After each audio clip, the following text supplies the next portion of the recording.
Adunay tulo ka status sa kinabuhi nga gikinabuhi sa mga tao dinhi sa kalibutan. No? Ang una nga status is ang above average. No? Ang ikaduha is just the average people. And ang ikatulo is the below average. So kinsa man ning mga tulo, above average, the average, and the below average. The above average people are those people nga dago kayong mga balay, no? Mayroon silang mga mansion, and daghan sila og mga negosyo, na sila mga negosyo nga ni income og mga above sa ilahang gikinahanglan. No? Na role nila ang ilang mga businesses nga more than enough. Mga mo ni sila mga more than enough people. Na sila siguro na sila farm, nga ang income sa ilahang farm is more than enough. No? Na sila yung mga everything nga ilang gikinahanglan. Just more than enough for them. Mo ni sila ang mga above average people. Na kani mga average people, na kanto mga tao nga siguro doon ay trabaho, no? Doon ay trabaho, government or non-government employee na nagsweldo og just enough sa ilang daily needs. No? Siguro naa sila farm, naapod sila farm nga nag-income pod nga it's just enough sa ilang gikinahanglan. Naapod ang uban naapod sila yung mga kaugalingong mga negosyo, na sila mga businesses nga ang income sa ilang mga negosyo is just enough for their needs. Muna sila ang mga average people. Puyo sila sa balay nga enough po sa ila. No? Presentable. Dili po kayo nindot, then dili po maot. No? It's just enough for the living. And then doon ay mga tao nga gitawag na to og nagpuyo sa status nga below average. Mao ni sila ang mga tao nga ang uban halos walay balay nga kapuyan. Halos walay atok nga kapasilungan. No? Ang uban sa ilan aral sa nagpuyo sa ilalom sa tulay, no? Sa mga squatter areas. Ilahang income nga kulang pero iguo na lang. No? Ang ilahang mga wala sila capacity nga mo income para ma-sustain ang ilahang pang-adlaw-adlaw nga panginahanglan. Now, tanaw na to sa Bible view, no? Sa view sa Bible. Sa view sa Bible, gi-create sa Ginoo ang tao, no?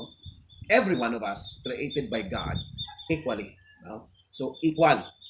So kay gi-create mo ta sa Ginoo equal, meaning walay dato, walay pobre, walay above average, walay average people, walay below average people. But what happened now?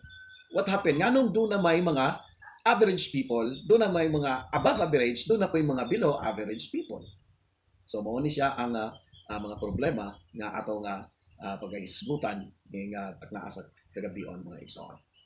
Now, kay gi-create sugod pa tan-aw na to ang Bible, sugod pa sa sinugdanan sa Genesis chapter 1, God created everything before he created mankind.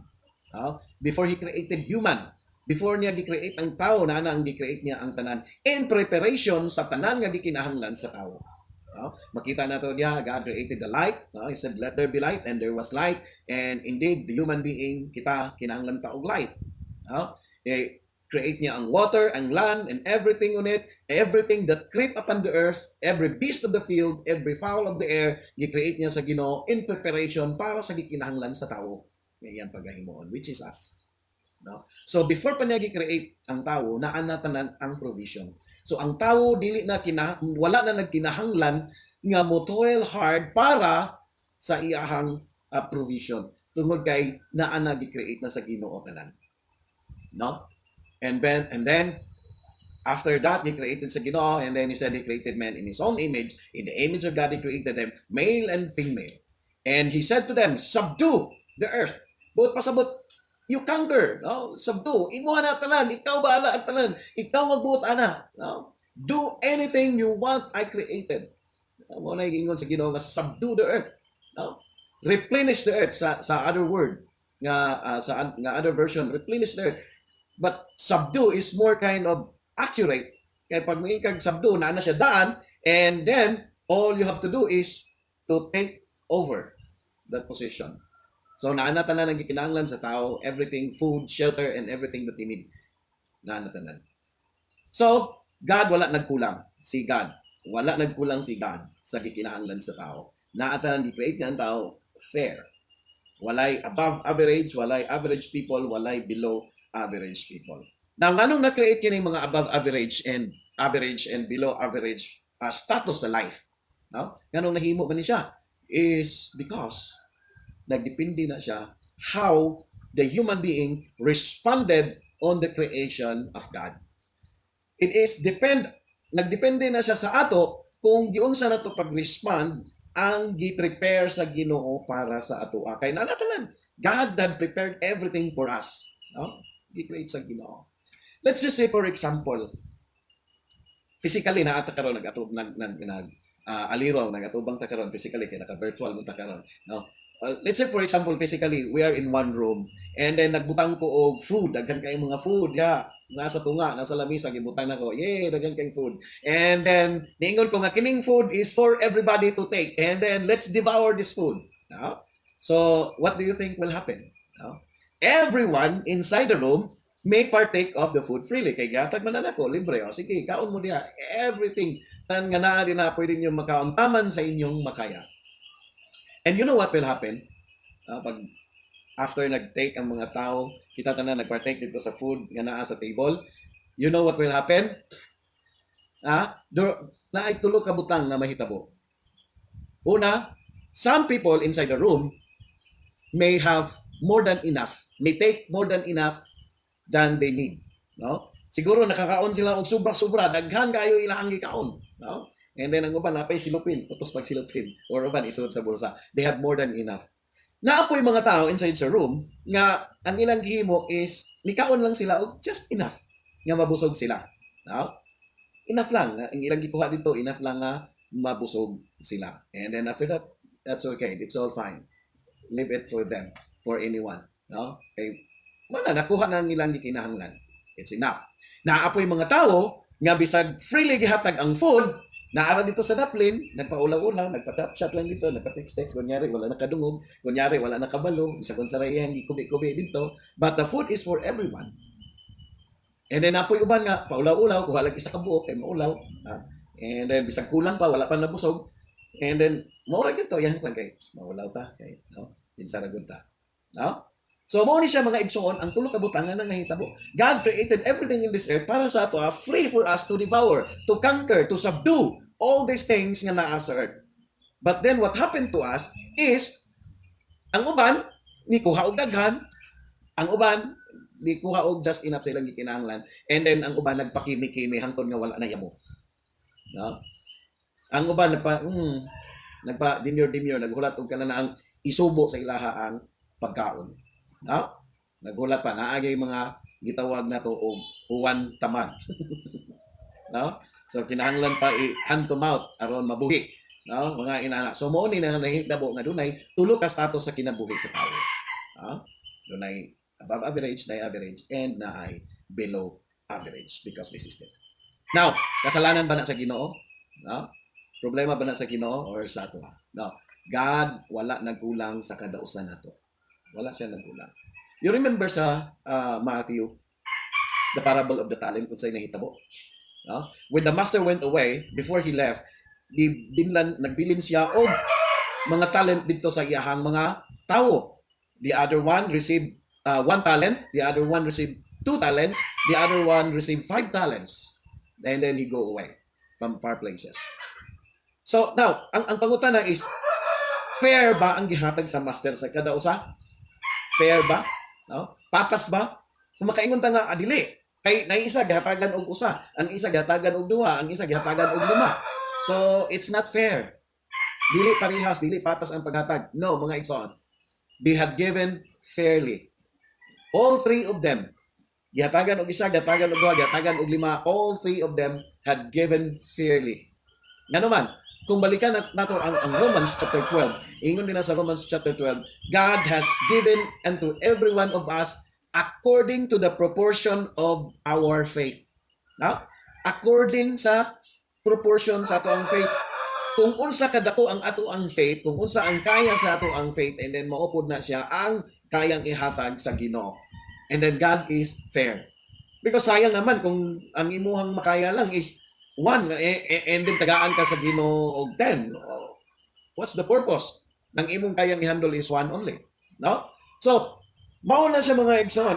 God is, makita na to dre, God is fair. But even though God is fair, doon naghihapoy yung mga tao nga nagpuyo sa below average.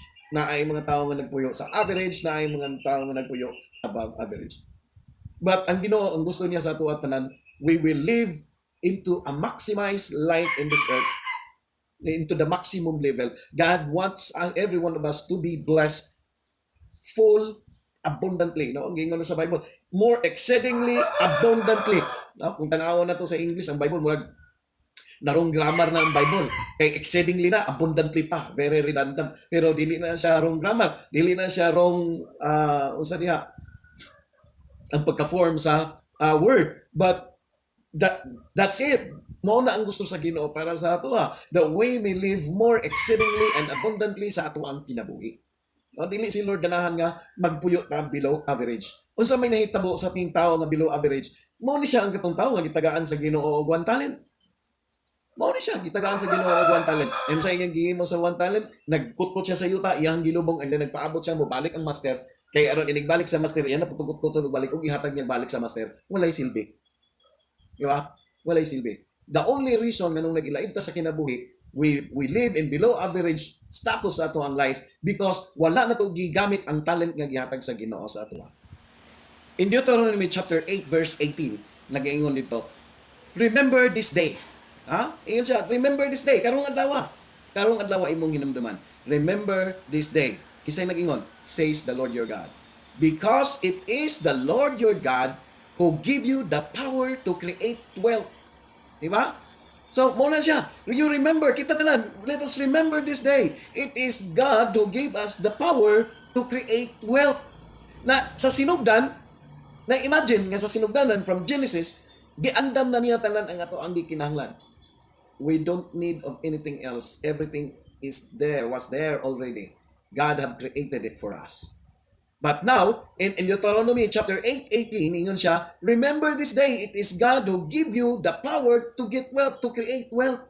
So kita tanan, gihatagan ta sa Ginoo, the same power, equal. Walay lower power, walay higher power, but every one of us had received this power, received this talent, kung i-translate na to sa laing translation, has received this talent to produce wealth.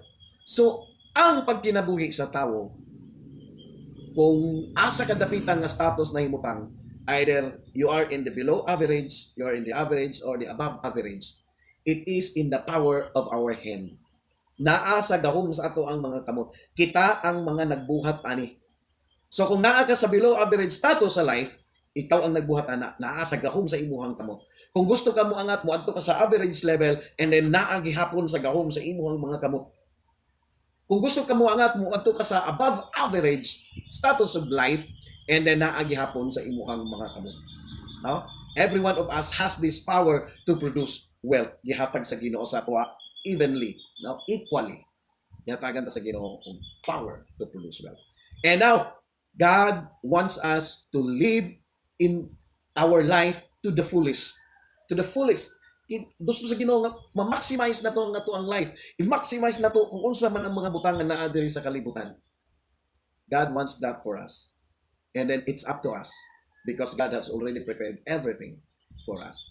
So now, it is in the power of our hand to maximize everything in this earth that we may live our life in full. God bless.